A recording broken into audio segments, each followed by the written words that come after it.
질문 하나 하겠습니다. 네, 맞습니다.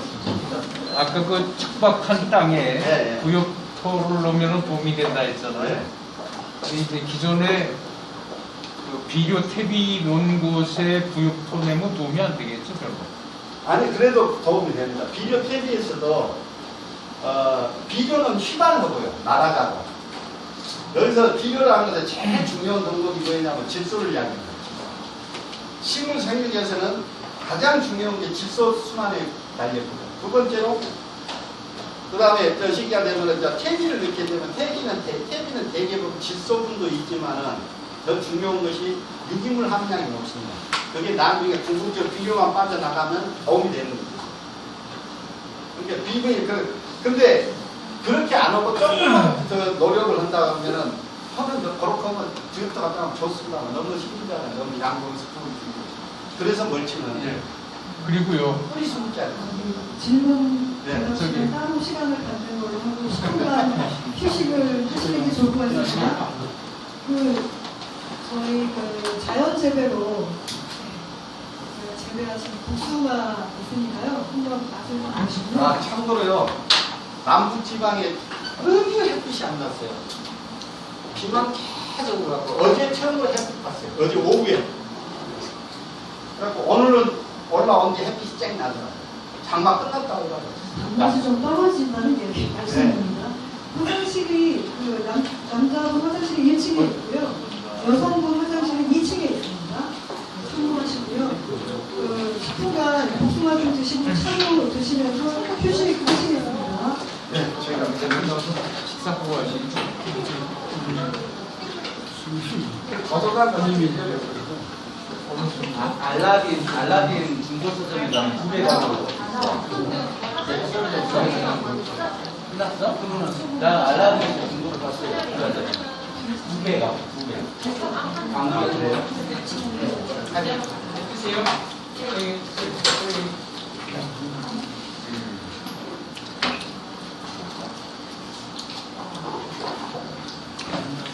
박사님 감사합니다.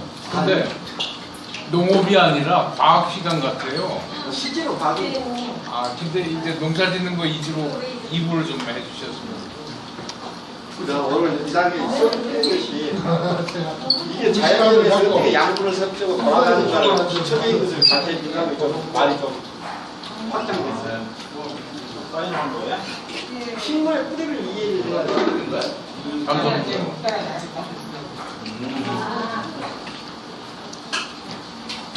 물좀 드시죠. 아니요.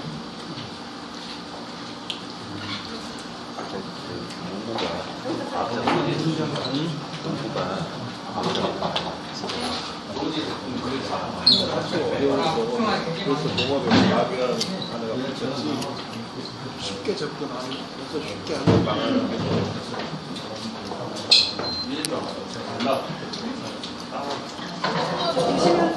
저 뒤에 테이블에 보시면은 추석도 있어요. 추석도에 사인 좀 부탁드릴게요.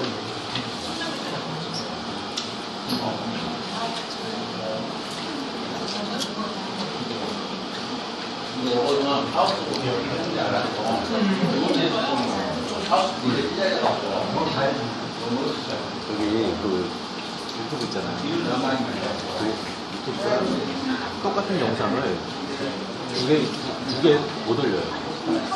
이분들이 알아서 다 그 체크를 해버려요. 그래가지고 내가 새기는 걸 만들면은 내 거에다 올리고 그 새로 만든 거에다 올릴 수가 없어요.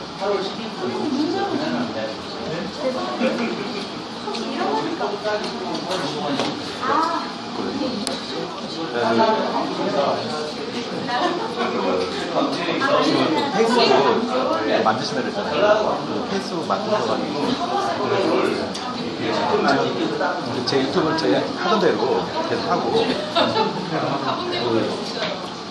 동영상 같은 거 이렇게 링크만 걸어주시면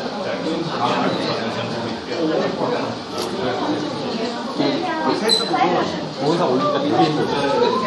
되게 불편해요. 사진은 쉽게 올릴 수 있는데 동영상은 진짜 시간이 너무 많이 걸려요. 페이스북.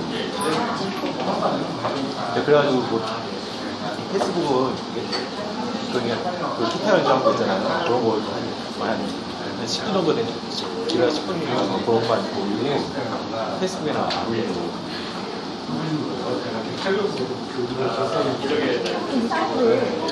개인 유튜브 말고 그게 그냥 제 생각인데요.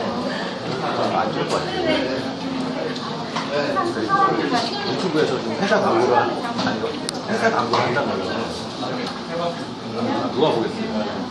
그 유튜브 자체가 유튜브나 페이스북이나 개인 비디오거든요. 아주 호기심을 이렇게 유도를 하는 건데 거기에 막 그 속이 빤히 보이는 그 이익 집단 그 집단이 더 올리면은 사람들이 이거 외면한다. 근데 이제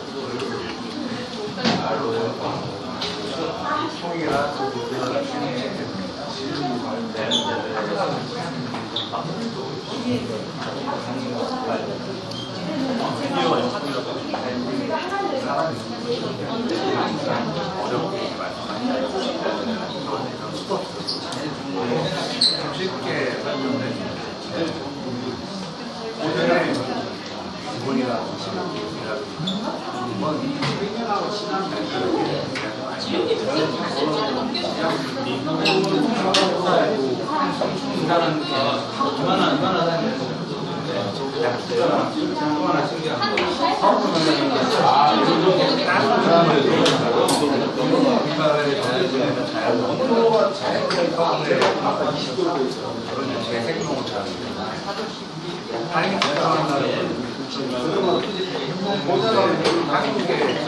사고를 쓰고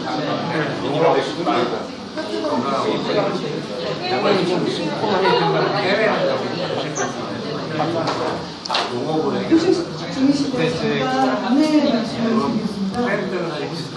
처음에 이제 여기 강의 예약 시간이 4시까지예요.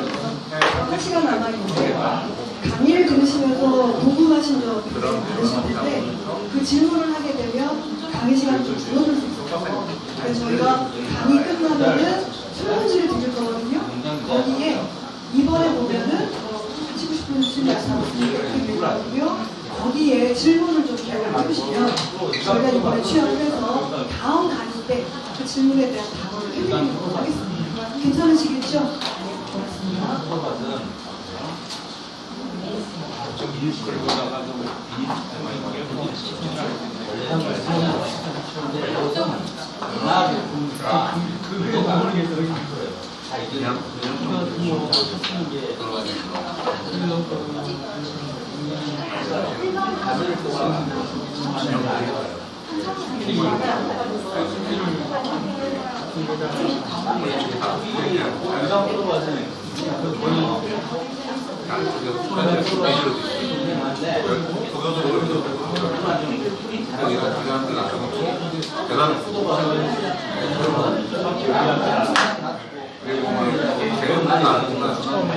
조한기 박사 이름을 자연농업이라는 이게 오늘 정보에 이거 진행입니다. 교육은 안 돼요. 그래서 나 약간 반복해가지고 마이크 이거 쓸까요? 강의 때? 쓰시는 게 낫겠죠? 아까 이쪽에 잘 안 들리신가요?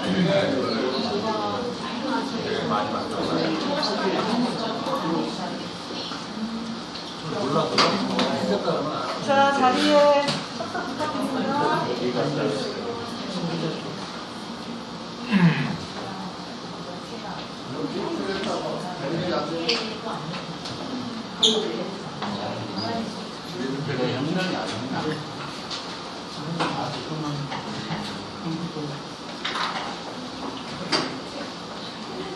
어제 정업이 어마어마하게 오자고 했는데 지금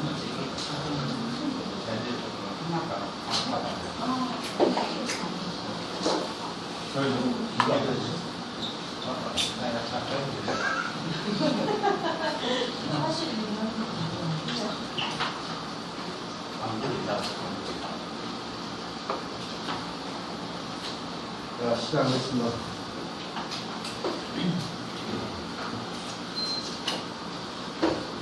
자연재배라는 게 농사 기술이라고 생각하시죠. 그게 이제 여러분들하고 저하고 생각이 아주 거리가 뭐냐면 괴리감이 되게 많아요.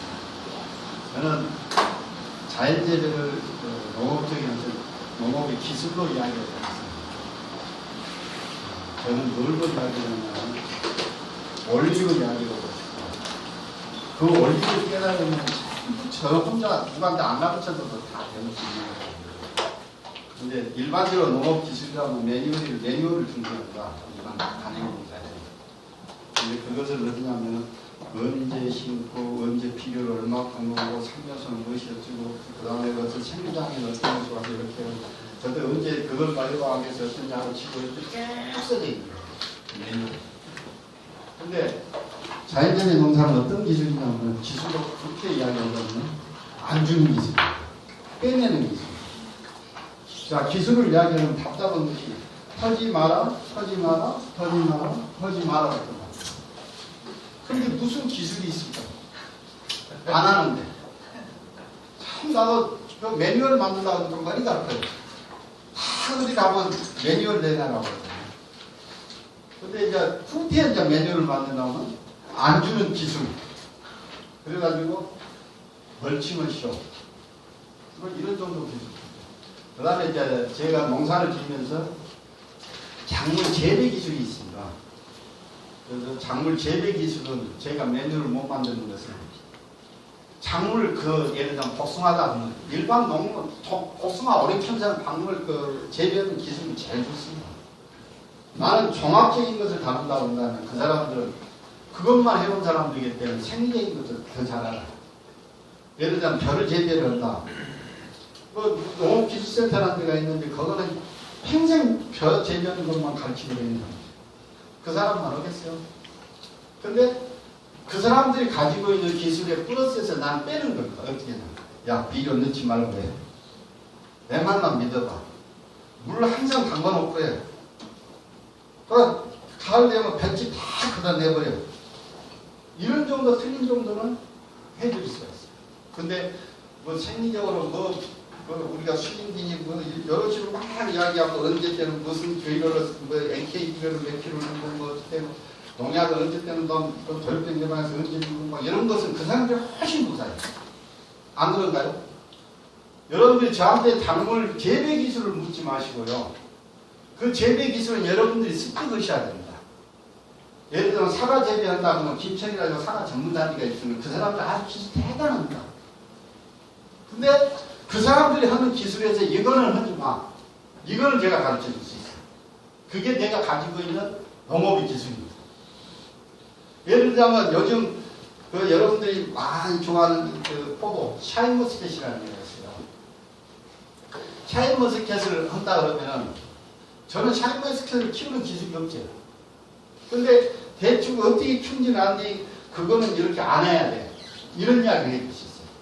예를 들자면 샤인머스켓이 자연재배하고 가장 근본적으로 다른 게 뭐냐면 인공수분을 하는 거죠. 저 사람. 인공수분을 하는데 그러면 포도알이 주렁주렁 달린다. 지베리라는 가서 가서 꽃에 대고 탁 담그거든요.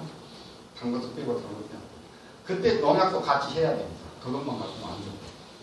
근데 나 같으면 샤인머스켓 야 그거 하면 안 돼. 하지 마. 이렇게 해야 됩니다. 그게 기술이에요. 그럼 어떻게 해? 샤인머스켓은 포도 알이 알알이 다 붙어 있습니다. 그 사람들은 포도 알을 따내는 거고 우리는 어떻게 된지 자연수분하게 된 포도 알이 작게 붙습니다. 선두래요. 그럼 우리는 어떻게 한 잔 더 포도에서 붙이는 게 기술 차이겠죠. 그 다음에 알 키우는 거 그 사람들은 뭐냐면 여러분들 들으면 경험을 넣지 못한다. 알 키우는 양이 따로 있어요. 억지로 키우는 거 포도가 단단해지는 거 있어요. 그렇게 해서 키워놓은 거하고 우리 거하고 차이를 여러분 하면 내가 너무 그쪽을 너무 기억감당 싶어서 좀 곤란한 면이 있는데요. 솔직히 말해 농사꾼 양식은 그렇게 농사 지으면 안 돼. 그게 한낱 그렇게 많아요. 당연한 거라고 그렇게 농사 짓는 거예요.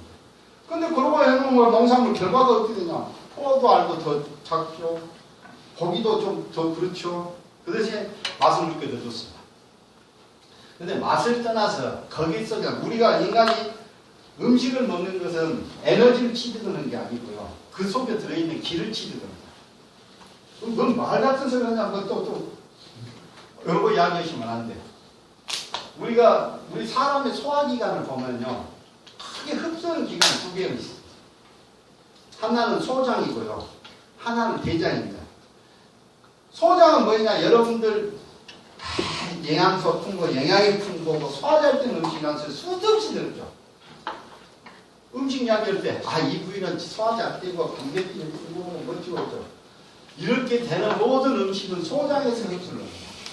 일명 맛있다, 소화 잘 된다, 이건 전부 저분자 화합을 합니다. 그는 대개 보면 에너지 물질입니다.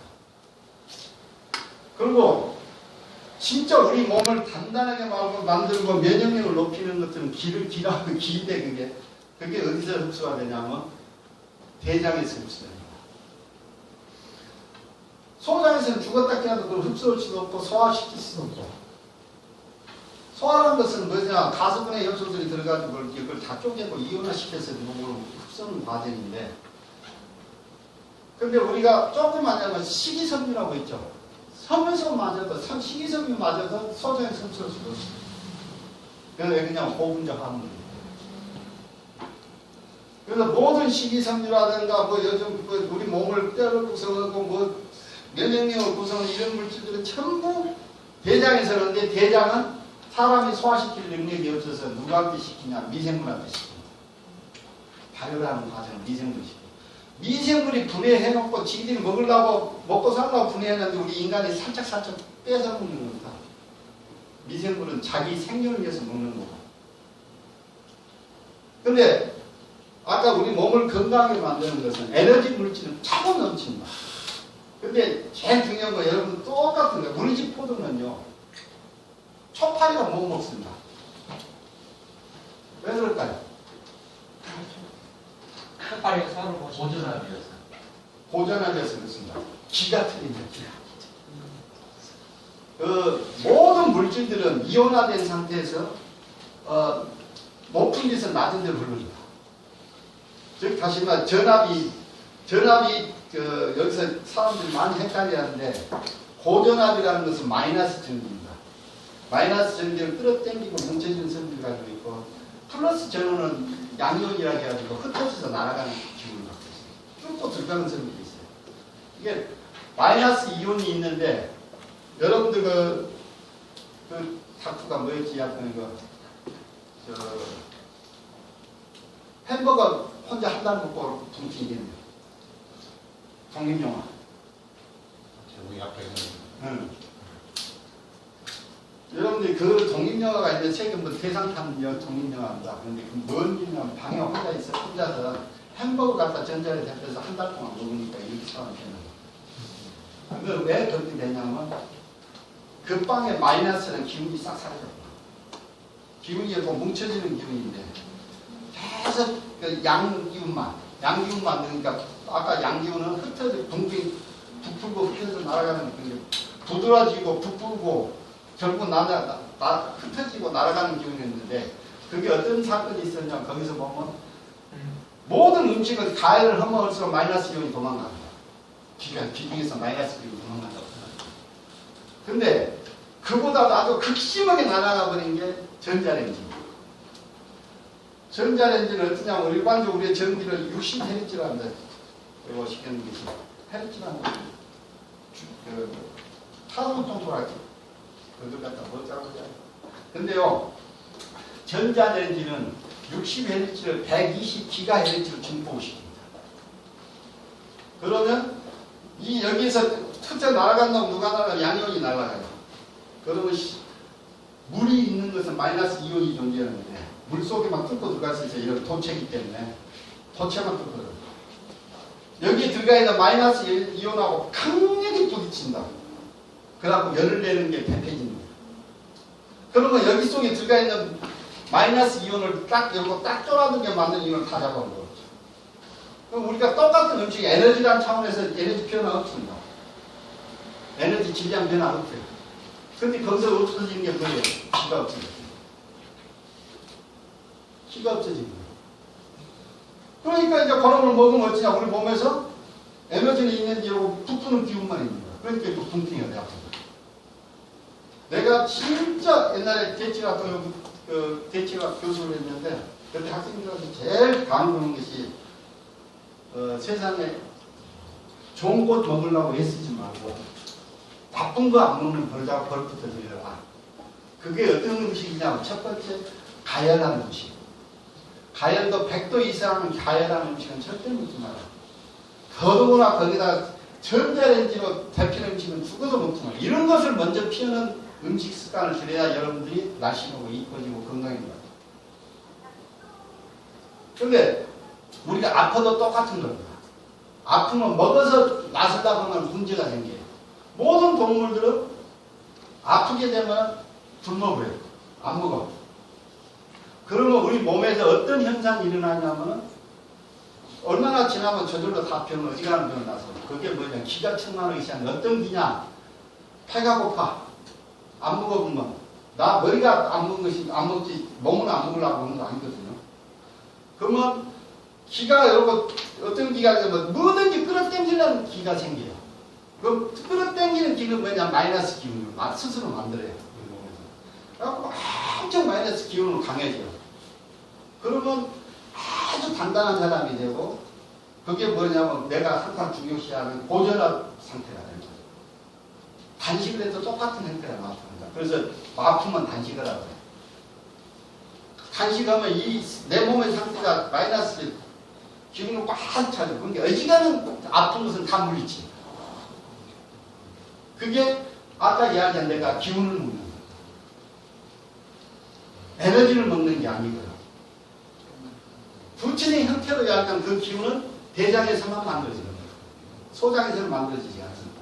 아까 이제 전자레인지 데피고 튀기고 굽고 하면 전부 다 뭐였냐면 소장이 좋아하는 음식입니다.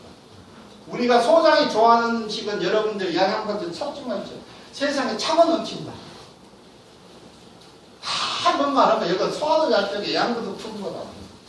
차고 넘치죠. 그런 음식. 그런 음식을 될 수 있으면 멀리 하는 게 내가 건강한 것이고 그걸 멀리 하는 것이 날씨는 내 건강을 유지하고 참다 오래 사는 장소를 겁니다. 근데 우선 입에다 둘리거든요. 그 저전화의 맛이 어떤 맛인지 아십니까? 새콤, 달콤, 고소, 기름지고 부드러운 것들이 저전화 음식입니다. 이게 양분이 풍부한 음식입니다. 근데 우리 고전압 음식이라고 하죠. 그게 어떤 거냐. 내 몸을 건강한 음식을 여러분들 다 진짜 어떤 거예요. 쓰고, 떫고, 짜고, 거칠고, 단단하고. 이게 고전압 음식이에요. 근데 크게 아픈 사람들은 이런 음식을 좋아해요. 쓰고, 떫고, 짜고, 거칠고. 그래야 그런 걸 먹다가 저전압 음식을 이런 걸 내가 어떻게 먹고 살았지 이렇게 돼요.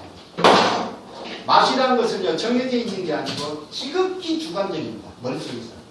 지극히 지감적인 것이 어떤 상태가 되냐면 효율이라는 것이에요. 그러니까 우리가 평상시 사는 사람의 형태, 이걸 갖다 효율 모드라고 해요. 아주 효율적으로 생각합니다. 걸어가도 빤지 가면서 이렇게 돌아간다고 빤지 가서 효율적으로 빤지 걸어갑니다. 근데 우리 머리가 먹는 것을 가지고 어찌냐면 에너지를 많이 치르고 싶으면 어찌냐면 머리에다가 그런 것이 맛있다라고 각인을 시켜줍니다. 그러니까 단 것이 맛있고 그거 뭐냐면 단 거는 얼마나 우리 몸에서 효율적이냐면 소화과정이 거의 필요 없이 불상태로 녹기만 하면 몸에서 흡수할 수 있는 상태입니다. 고소하고 그러면 뭐냐면 단백질이 아미노산으로 변하게 되면 고소한 맛이 납니다. 자, 우리 몸에서는 고소한 것을 먹었으면 단백질을 소화시키기 어렵죠. 자, 그 다음에 기름진 거. 우리가 소화하는 것 중에서 가장 에너지 함량이 높은 게 기름진 거. 그러니까 우리 몸은 그런 것을 맛있다라고 하고 주관적으로 생각을 하잖아요. 근데 우리가 크게 아프고 그러면 그거 갖고는 안 되구나. 몸이 어떠냐면 평상시에 효율 모드로 살다가 생존 모드로 딱 전환됩니다. 그러게 되면 이런 거 안 먹고 내가 사는 것이 이걸 먹는다. 몸이 알아요. 머리가 아는 게 아니에요. 그때부터는 뭘 하냐 머릿속에서 쌉싸르니 맛있다. 이렇게 변합니다. 머리가. 또 그런 걸 위주로 먹고요. 그 부드러운 거 보고 휴말팅이 하나도 없어. 좀 단단한 거 먹어야지. 씹을 수 있는 맛이 이런 식으로 변해요. 식물들도 똑같습니다. 생명체는 다르대요. 여러분들이 아까 여러분들 비료주고 퇴비 없으면 어째요? 식물 입장에서 훨씬 그게 유리할 거 아닙니까? 그런데 그런 걸 좋아해요. 근데 아무것도 안 주면 식물 싫죠. 그러면 생존 모드로 내가 살아야 된다고 하니까 자기 스스로 몸 상태를 그걸 바꿔버립니다. 그래서 그 척박지에서 살아남고 또 거기서 만들어진 게 제일 더 끌어당기는 힘이 강해서 마이너스 기온이 향상이 되는 거예요. 그걸 갖다가 일반적으로 플러스 먹던 놈들 이런 걸 먹으려면 못 먹어요. 그래서 이걸 먹을 수 있는 몇 가지 종이 안 되는 것을 먹을 수 있는 애들이 따로 있어요. 걔를 먹는 애들은 어찌냐 천천히 누가 와서 안 뺏어 먹으니까 천천히 완전 분해를 해서 제대로 좋은 효소를 분비해서 먹습니다. 이게 발효입니다. 근데 봐보세요. 아까 소화 잘 되고 영양 많은 것들 뭐예요? 세상 생명체, 미생물부터 해갖고 생명체들 다 그거 먹자고 달라졌다고. 심지어 우리 산업까지도 그거 먹자고 달라졌어요.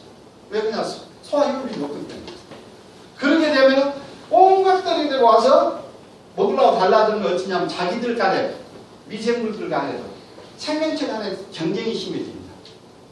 그럼 경쟁이 심해지면 어떤 일이 벌어지냐면 우리 눈에 안 보이는 셈이 있지만 제일 유리한 놈은 너희들이 먹기에 내가 먼저 먹어본 놈이 유리할까요? 먼저 먹어보게 되면 어떻게 되냐면 실제로 그런 일이 있습니다. 우리가 소화 잘 되는 음식이라는 것들 잘 썩는 음식들 뭐냐 소화 과정 예를 들자면 1, 2, 3, 4가 필요해요.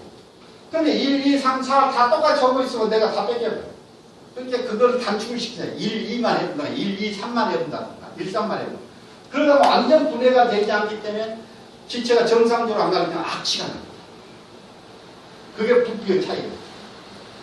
자, 그 다음 두 번째 놈은 어떤 놈이 있냐면 야, 이거 누가 먹으려면 내가 얼른 가서 침을 탁탁탁 나타나고 이게 오지만 냄새난 게 아니면 어찌니까.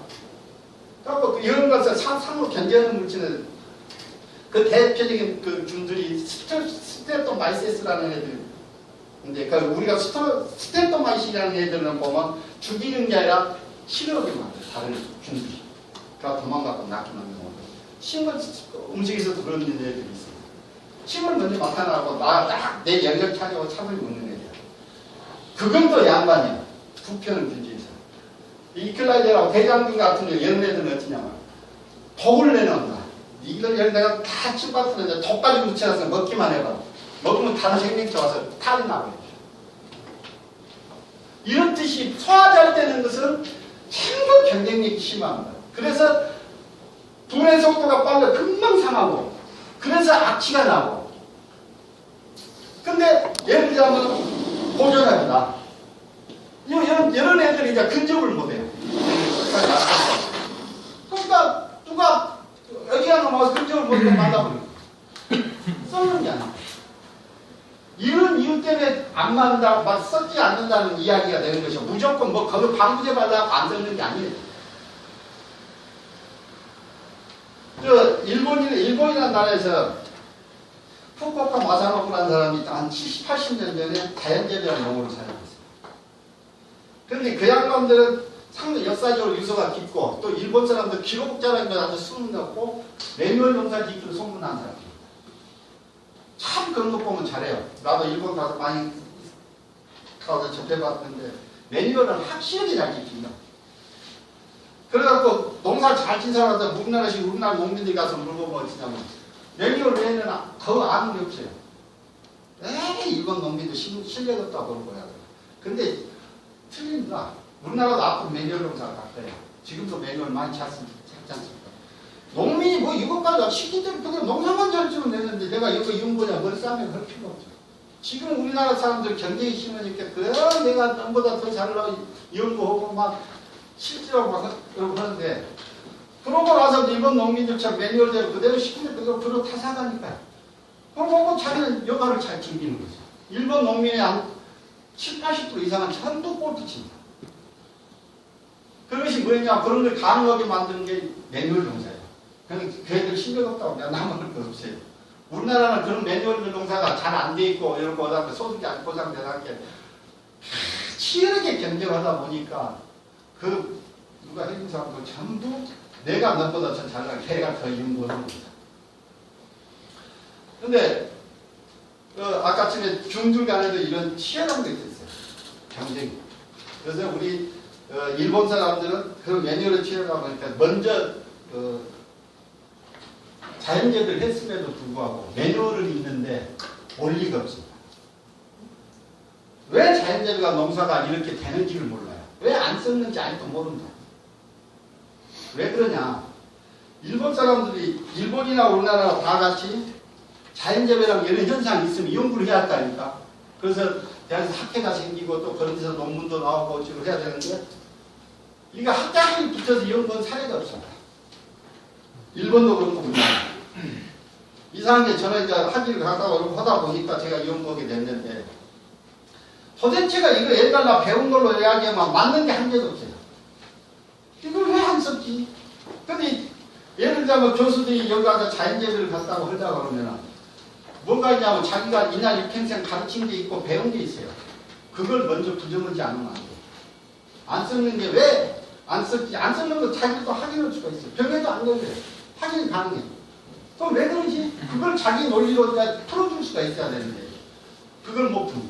풀라고 아까 머리 아픈 일에 끼어들라고도 안 하고 그래서 이런 자연재배 원리나 이런 걸 이야기하는 학자가 안 됩니다.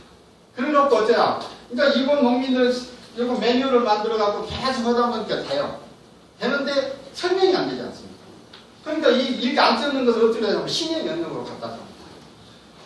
자연의 섭리, 우주의 신비 막 이렇게. 그래서 이상한 소리를 해요. 그건 뭐냐? 학자들이 어떻게 해요? 일본이나 우리나라 자연재배를 쓰고 있는데 자연재배에 대한 정의가 없습니다. 어떤 학자들이 이런 걸 받아서 학회가 만들어주고 자연재배는 이런 것이다라고 정의를 해줘야 되는데 그런 게 안 돼 있어요. 다행히도 저는 내 책에서 자연재배 이런 거란 정의를 내리고 원리는 이런 거란 이야기를 해줘요. 근데 오늘 내가 한 이야기들을 쭉 원리를 진실을 가놓고 보니까 그건 비과학적인가요? 근데 전작자는 이해를 못해요. 아까 농업을 통해서 자연을 바라본다고 자연을 통해서 농업을 바라본다고 전혀 다르잖아요. 이걸 바꾸지 않으면 절대 해석이 불가능해요. 저는 농사를 지면서 크게 깨달은 게 있어요. 뭐였냐면 깨달았다기보다도 쩌쳤다고 했어요. 포도를 가지고 와인을 담는데 제가 박사과정에서 와인학을 2학기로 수료를 했어요. 평상시에서 제가 술을 좋아하니까 와인을 잘 담그고 있습니다. 근데 이제 자연재배를 하다 보니까 포도가 나온 게 얼마나 자연재배로 포도도 좀 담궈먹고 와인 담궈 먹고 싶겠어요. 기쁜 마음이죠. 그래서 옛날 맨날 하던 실력으로 와인을 만드는데 와인이 안 돼요. 발효가 안 돼요. 기력이 있어요. 이게 뭐지? 껍데기가. 이상하네. 그랬는데 나중에 보니까 그래 내가 한다 자연재배 한다는 놈이 그걸 그렇게 하고 있냐는 뭔 일이 있었냐면요. 일반적으로 포도주를 만들게 되면 첫 번째 뭐냐면 포도를 잘 씻어 살균을 한다. 살균을. 그럼 그 살균할 때 쓰는 것이 이산화황이라고. 이산화황을 메트로 맹글이 있어요. 그렇게 넣고 나면 그 포도에 붙어있던 균들이 다 죽어버려요. 그리고 다 죽어버려도 내가 비니페라라는 거 균이 무슨 균이 있습니다. 프랑스에서 말씀하신 그 균들을 내가 사가지고 접종을 해줘요. 그러면 발효가 잘 돼요. 그러면 또 얼마 만에 걸러서 이렇게 와인을 숙성시켜서 마시면 이제 와인입니다. 거기다 가당을. 그러니까 그래서 그때 당시 25도를 중심에서 조금 당동에서 좀 모자라면 가당을 넣는 거죠. 가당은 이렇게 하면 계산은 법이 있어 맥주를 돼요. 이렇게 했는데 안 되는 거예요. 그때는 내가 뭘 잘못했지? 그새 실력이 다 죽었나? 아무리 정도로 잘못한 사람이 없어요. 근데 딱 잠자다 생각하니까 맞아. 안 되는 게 당연하지. 왜 내가 여기서 이만을 해놓고 이걸 몰랐지? 그게 뭐냐면 살균을 시켜주고 이렇게 껍질에 붙어있는데 이스트라는 효모균이 붙어있는데 다 죽은 거니까. 그리고 새로운 균을 갖다 접어였는데 그건 관행농사나 통화는 약한 균이에요. 아까 포도주 첫8도 못 먹는 이런 강한 것인데 얘들이 먹을 수가 없어요. 잘 있어버리고 발효가 안 돼요. 그래가지고 이제 그렇구나 하고 이제 다음부터 어떻게 바꿨냐. 이제 제대로 다음. 그냥 포도만 따갖고 그냥 쳐봐놓고 딱 에어락 딱 하나 뽑아놨어요. 난리야. 바글바글 하고. 폭발하다 싶으니까. 뭐였냐면 강한 놈한테는 그렇게 강한 것을 분해시켜서 먹을 수 있는 균이 붙어 있어요. 약한 균이야. 이게 이 법을 갖다 딱 동원하니까 인류가 처음에 이렇게 복잡한 와인을 어떻게 만들었구나. 그렇게 쌀을 어떻게 해서 물을 만들어 어떻게 했구나가 나오는 거예요. 그러다가 동양은 예를 들자면 와인을 만든다. 서양은 와인을 만든다. 우리 동양은 쌀로 만든 술들이 많이 발달했잖아요. 우리나라 같은 대표적인 막걸리 친구인데. 그런데 언제부턴가 어떤 일이 생겼냐면은 이게 자꾸 발효가 잘 안 되는 거예요. 썩어버리고. 우리나라도 마찬가지로 술이 잘 안 돼요. 근데 우리 동양 쪽에서는 우리나라는 다 동양이라고 까지 없고 우리나라는 어떻게 발달했냐면은 술을 갖다가 자꾸 안 되니까 나를 받아요. 내가 그 식에서 뭐 저질렀다 무엇을 해서 정성이 부족하다 해갖고 그 정성스럽게 해갖고 정한수 떠놓고 비기도 하고 그리고 또 여기 뭔 나를 잘못해서 그 쟀다 해갖고 나를 잡아요. 그거는 뭐냐면 신비주의로 가는 거예요. 그래서 지금 된장나무도 다 날려갖고 언제 갖고 어느 날 해서 장난을 한다 이런 쪽으로. 그런데 서양은 어떻게 되냐면 찾고 하니까 이건 잡기게 붙었구나 균 싹 죽여버려. 그러니까 당도가 모자르구나 그러고 무슨 균을 넣은 건지 이거 향이 올라가고 이제 파악하기 쉽습니다. 근데 내가 해봤더니 원래 우리가 자연적으로 옛날 사람들이 먹던 거랑 비슷하니까 원래는 그냥 떠내놓으면 되던 것들이었어요. 근데 사람이 욕심내고 이제 텃밭에 심어놓고 비료도 좀 주고 이제 좀 템플 만들어서 여기 주고 하니까 식물들이 약해진 거예요. 우리가 생산하는 농산물들이 다 약해지니까 아까 약해진 만큼 오만 잡균들이 붙기 시작해요. 그래갖고 술이 안 되고 그런 거예요. 맥주가 제대로 안 되고. 그러니까 이건 그때 당시 이런 걸 모르는 사람들은 어떻게 해요? 야, 내가 뭐든 정성이 부족했다. 이렇게 간 거예요. 근데 실질적으로 내가 해보면은요, 저거 하나 참 여기 있어요.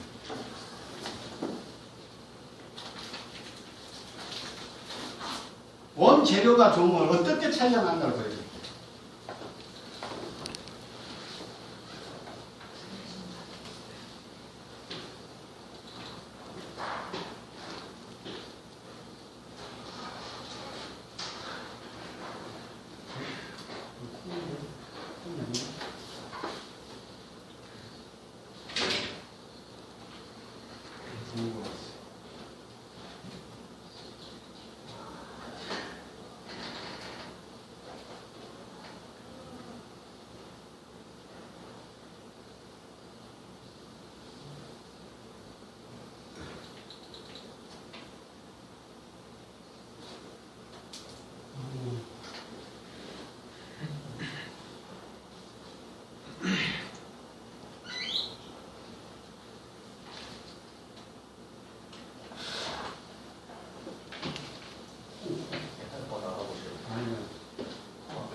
여기서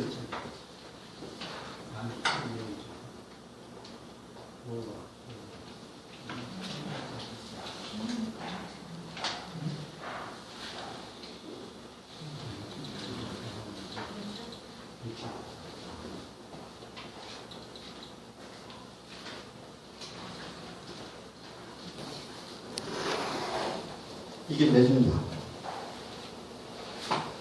매주인데 뭐가 다르냐면요. 이쪽에 있는 매주는 우리 친구가 농사 야수한테 기술을 줘서 첫해 자연재배 이런 거 비료태비 안 나고. 그리고 이거는 제가 재배한 토양에서 나온 거거든요. 똑같은 소재에서 똑같이 쪄가지고요.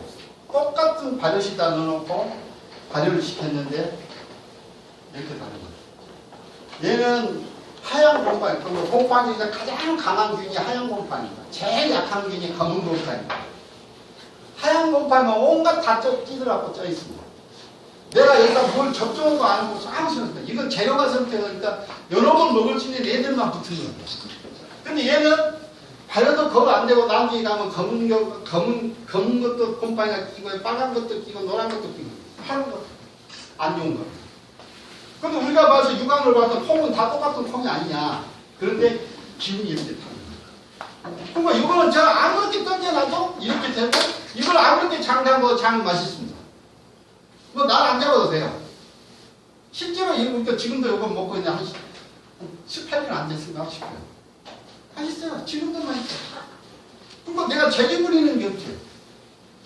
원래는 전부 다 작물들이 이렇게 다른 욕심에 찌들이지 않고 이렇게 잘해야 되는데 지금 우리가 보는 걸 재기 부린다고 하는 게 수확량 높이고 뭐 보기 좋게 한다고 뭐 어쩐다고 해가지고 다 이렇게 만들어 놓은 거죠.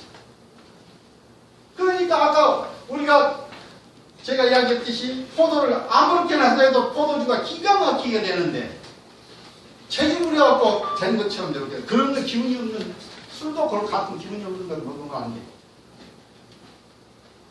그래서 여러분들이 자연재배 재배를 하는 목적이 어디가 있어야 되냐면 첫 번째 돈을 많이 버는 것도 버려야겠지만 내 건강만큼 내가 확실히 책임지고 그럴 수 있는 거야. 내가 진짜 요즘 먹거리 먹을 게 없는데 이런 것들 내가 이런 것을 모양이 못났어도 이게 진짜라고 먹는 그 기운을 먹는다는 기분으로 농사를 짓는 거야. 확실한 동기 발생이 되지 않을까 싶어요. 자, 이렇게 자연재배는 이렇게 다르다는 걸 알면 그 다음에 아까 이야기하신 대로 제가 농업적 기술 한두 가지만 이렇게 우선 말씀드립니다. 첫 번째 자연재배를 하게 되면 과수하고 채소하고 엄연히 구분됩니다. 과수는 제일 경계해야 되니까 물을 주지 않아요. 지금 우리 집에서 얻은 한라봉이나 레지향, 한금향, 띵깡 이런 거 나무 목본류라고 그러잖아요. 나무 종류 포도가 됐든 복숭아 이건 인위적으로 물을 전혀 1년 360을 물을 안 주고 키웁니다. 복숭아는 시설하우스에서 안 하기 때문에 복숭아 사자는 이제 비 맞고 크는 거고요. 제가 키우는 포도나무 종류, 귤나무 종류, 뭐 기타 외에는 목본류는 전부 하우스 속에다 넣어놓고 1년 365일 물 한 방울 주지 않습니다. 물을 안 줘야만이 잘 자랍니다. 지금 저희 농장에 오면은 지금 포도 재배를 가운데 한 줄만 하다가 양쪽 두 줄로 재배를 했어요. 지금 뭐냐면 벌써 잎이 다 떨어집니다. 노랗게 하얗게 돼요. 왜냐? 물이 너무 많은 거죠. 근데 가운데 줄이다 하면 비 못 맞게 물 한 방울 안 넣어놓죠. 근데 걔네들 물이 없으면 아까 생리적으로 어쩐다 했어요? 뿌리가 많아져요.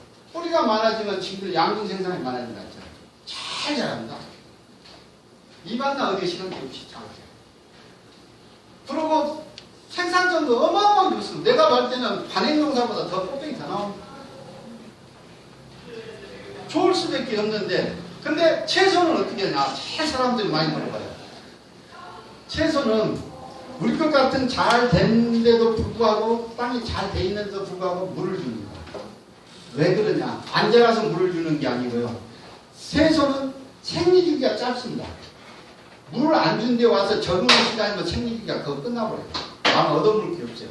자기는 이제 그때부터 나 물 안 먹어도 먹고 살겠습니다 하는데 벌써 계절이 바뀌어지고 또 꽃이 피어버려요. 꽃이 피어고 그러니까 채소는 최대한 빨리 정착을 시도록 제가 물도 주고 잘 보살펴줘요. 야, 너 물 안 주고 키운다며 그런 소리 하지 마시죠. 채소 종류는 다 물을 줍니다. 특히 토마토 같은 경우도 토마토도 원래 채소거든요. 가지가 채소인데 걔네들은 초창기에 이렇게 꽃이 1야방 붙을 때까지 물을 줘서 키웁니다. 그리고 물량을 점점 줄여갖고 나중에 안 주거든요. 안 주게 되면 어찌냐면 과가 세상에 이렇게 맛있는 토마토가 되나 그런 거 맛있어집니다. 물을 안 주면 모든 작물들이 맛이 좋습니다. 그리고 물을 안 주면은 아까처럼 썩지 않습니다. 그러니까 그런 것들을 감안해갖고 농사 내가 무슨 작목을 선택할 것이냐.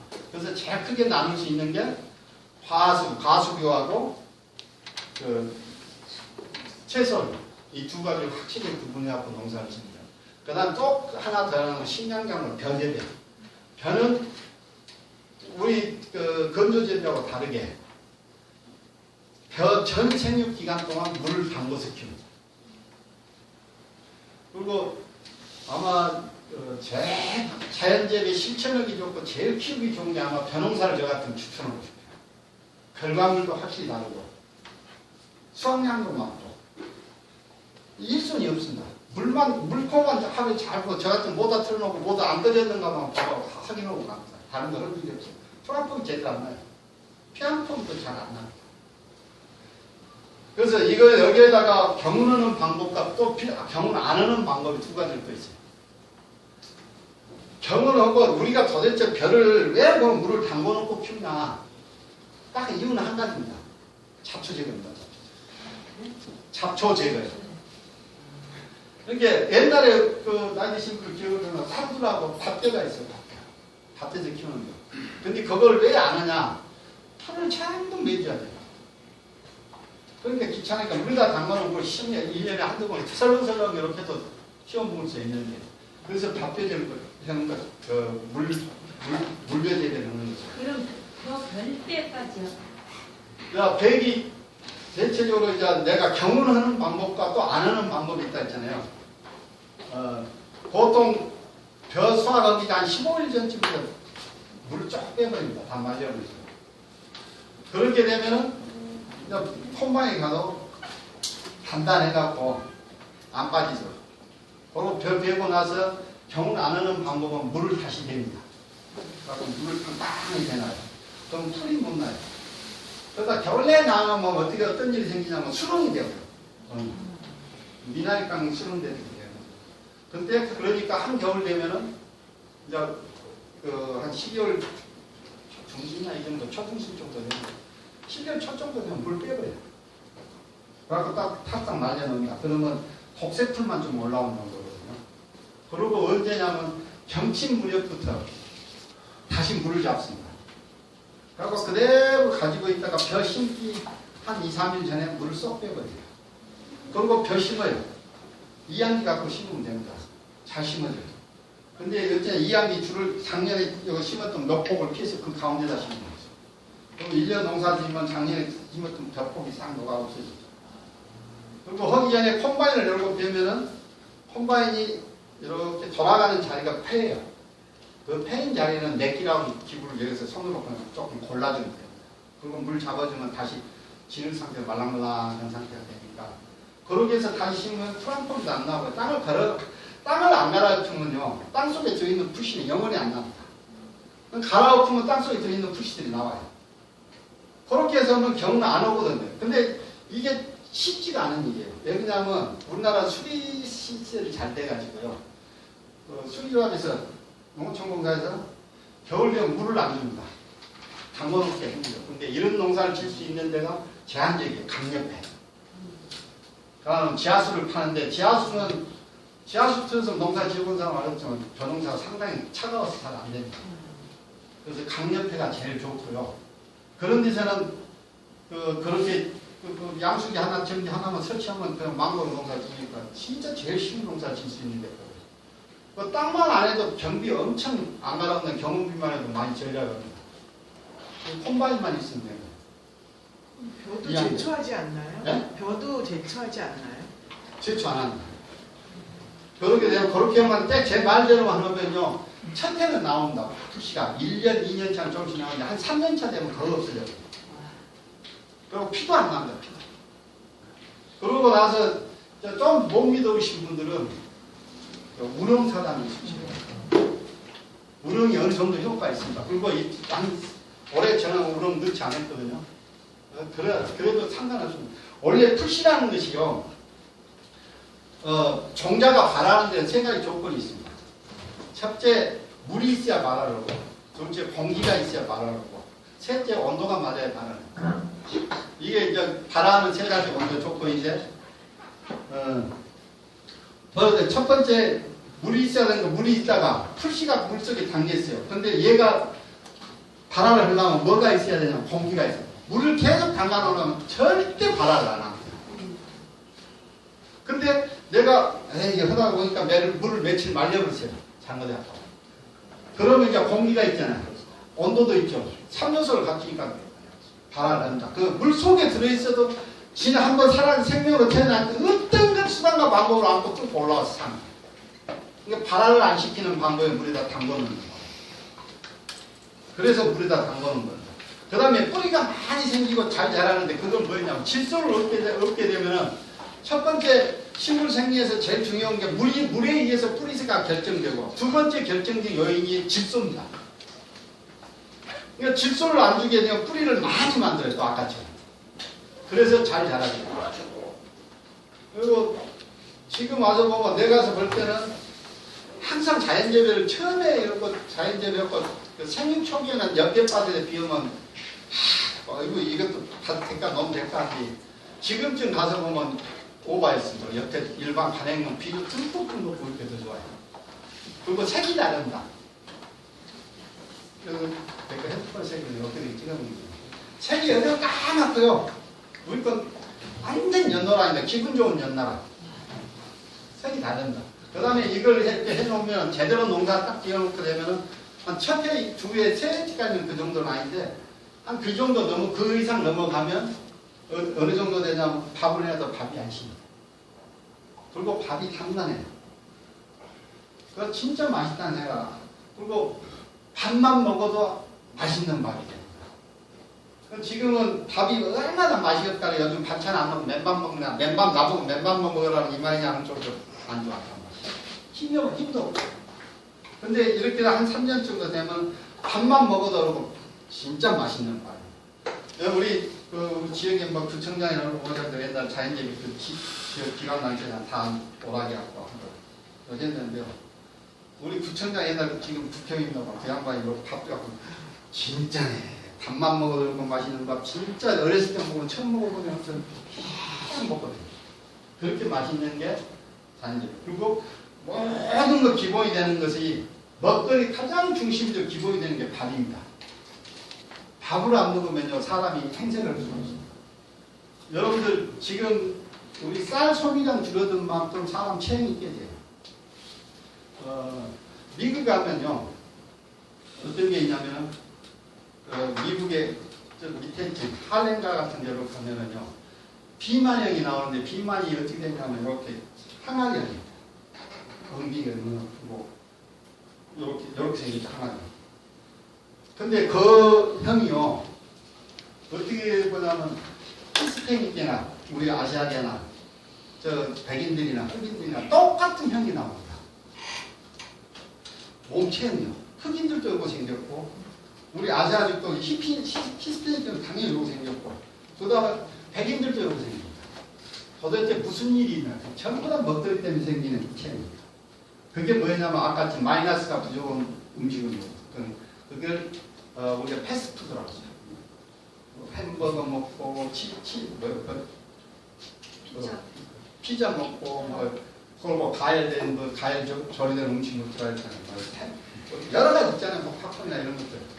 이런 걸 먹다 보니까 패스트푸드를 위주해서 먹다 보니까 전부 다 먹거리에서 그러니까 DNA에 의해서 그렇게 된 게 아니라 먹거리에 의해서 그렇게 몸체형이 바뀐 겁니다. 근데요 쌀 문화권을 오면 전 반대 현상입니다. 쌀 문화권 인도에서 시작하고 저 중국에서 보다 서해안 쪽으로 해서 우리나라 만주를 해갖고 우리 이날 한반도 저 일본까지 오고 먹고 있는 거예요. 그 사람들이 전부 다 쌀 먹는 사람은 또 아까 그 사람들하고 반대로 세계적이 전부 다 홀려요. 비만한 사람 없습니다. 중국에서 비만한 띵어하는 사람은 내일 쪽으로 들어가야 돼요. 쌀 문화를 한 사람 아니에요. 근데 쌀 문화권에 있는 사람들 중에 대표적인 특성이 뭐였냐면은 뭘 다른 것을 몽땅 먹고도 고기를 먹고 배불리게 먹고도 국수를 먹고도 먹을 때 와서 아이고 집에 와서 밥 먹어야 돼. 진짜 밥 먹어야 돼. 그게 에너지라는 이야기 지금은 아주 무시하는 과학자 아까 소화자증 음식을 하는 에너지라는 이야기에서 보면 전부 다 탄수화물 과한 중독적인 음식은 정반대. 옛날 우리나라 사람들 다라이에다 놓고 밥 먹고도 절대 살 안 찌고 다 살아요. 그 밥이라는 거는 백미는 아니면 흠가하는 게 없는 흠미는 아니에요. 절대 안 먹어요. 백미를 먹는 거예요. 근데 그 사람들은 그걸 먹으면 왜 그런 일이 생기냐면 쌀이랑 특성이 아주 웃기는 특성이 있어요. 우리가 사람이 여러분 좌측에 찌르러도 가운데로 갖다 놓고 가운데 이쪽으로 찌르러도 가운데로 갖다 놨어. 이걸 중용이라고 그러는데 쌀의 특성입니다. 그래서 우리는 모든 것을 이야기를 할 때 우리는 요리사랑이나 요리사는 이야기를 안 하고 밥상이라고 해요. 밥이 중심이 돼요. 그래서 세계적으로 우리나라 사람들 밥 먹는 민족인데도 보면은 우리나라 사람처럼 다양한 반찬을 나놓고 동시에 먹는 거예요. 다른 데는 요리 하나면 됩니다. 햄버거 하나면 돼요. 근데 우리는 밥 먹으면서 국 먹지, 김치 먹지, 뭐 나물 먹지, 뭐 별것을 다 갖다 먹어요. 그래도 탈이 안 나요. 세계적으로 우리나라 사람들 그러니까 나도 하여튼 해보냐는데 우리나라 사람들 이민 갖고 고사를 끊어먹는 게 기겁을 했다고요. 서양 사람들. 우리나라만 겨자를 먹는다고. 그런 거 같은 거 확인합니다. 그게 독초기 때문에 그렇습니다. 서도 도사리 끊어먹으면요, 병걸려고 죽어요. 뭔 얘기냐, 뇌출혈로 죽습니다. 근데 우리나라에서는 옛날 한우가 있으면 한우는요, 꼬사리 안 먹습니다. 경험적으로 알거든요. 근데 옛날에 정경환이 동생 정경환이가 새마을 사고 한다고 애국소를 몽땅 가져왔어요. 그 제주도 밥 먹으니까 꼬사리 안 마시니까 막 뜯어먹어요. 어린 모르게 쓰러져 죽어가요. 그게 뭐냐, 피 응고를 막아주는 것이 성분이 들어있어요. 그래갖고 뇌에서 출혈이 나고 피가 안 멈춰갖고 속고 다 죽어요. 그런데 그 독초를 먹을 수 있는 이유가 메밀나무냐 이것도 독초거든, 토란도 독초고 이런 것들을 먹을 수 있는 이유가 밥 때문에 먹을 수 있어요. 밥은 중요히가 항상 바로 잡아줘요. 내가 고기를 먹다 와서 한 줄 찌우렸는데 밥을 먹고 싶다는 건 내 몸이 그걸 먹으면 바로 세운다는 걸 아는 겁니다. 그래서 밥 먹어요. 술을 먹어도 밥 먹고 밥 먹어요. 근데 우리나라 사람도 지금 현재 애국처럼 항암병이 많이 생겨나고 있어요. 그거하고 어떻게 되느냐, 세수를 좋아하고 밥을 안 먹는 거. 그게 우리나라 사람들이 면역력 떨어뜨리고 이상하게 체형 만들는 거예요. 이 밥에 대한 중요성을 지금까지 한 번도 모르고 진짜 다이어트하고 싶으면 밥을 먹어야 돼요. 고열로 조리하는 음식 없지 않아요. 그러고 여러분들 진짜 비만한 사람은 찬밥 먹이시죠. 따뜻한 밥은 절대 안 먹어요. 찬밥 먹이면 전부 다 날씬해져요. 옛날 어른들이 다 하는 말이 있어요. 그냥 무슨 소리가 아니고, 야, 찬밥 먹으면 살도 안 간다. 틀림없죠. 살이 안 쪄요. 따뜻한 밥, 소도요, 마른 데가 찬 것을 이러고 툭 뜯어먹고 나면 옛날에 보면 살이 안 쪄요. 딱딱하지만. 근데 그것들을 갖다가 어디냐면 똑같은 볕집인데 삶아서만 줘도 염을 써서 주면 너들너들 부들부들 해집니다. 그게 염이냐는 비만 같은 그렇게 생각이 이해집니다. 아까 쌀이야 계셨는데 현미하고 백미하고 차이를 이야기했죠.